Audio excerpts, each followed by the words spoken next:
ചെമ്പനീർപ്പൂവിൽ കാണാനായിട്ട് കഴിയുന്നത് നമ്മുടെ ദേവുവാണെങ്കിൽ തൻ്റെ കാമുകനെ തനിക്കിഷ്ടപ്പെടുന്ന ആളെ നമ്മുടെ സച്ചിക്കും രേവതിക്കും കാണിച്ചു കൊടുക്കാനായിട്ട് ഒരുങ്ങുകയാണ് എന്ന് കാണാനായിട്ട് കഴിയും.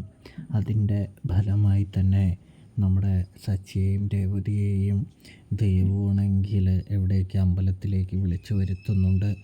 ഇതിനിടയിൽ സച്ചി പറയുന്നുണ്ട്, ദേവു മിടുക്കിയാണ്, അവൾക്കിഷ്ടപ്പെടുന്ന അവളെ സ്നേഹിക്കുന്ന ഒരു വ്യക്തിയെ തന്നെയാണല്ലോ അവൾ കണ്ടെത്തിയത് എന്ന് പറയുന്നത് കാണാനായിട്ട് കഴിയുന്നുണ്ട്, സാധിക്കുന്നുണ്ട്.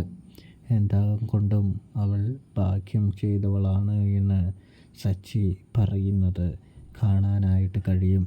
ഒടുവിലവർ അമ്പലത്തിലെത്തുകയാണ് എന്നും കാണാനായിട്ട് സാധിക്കും.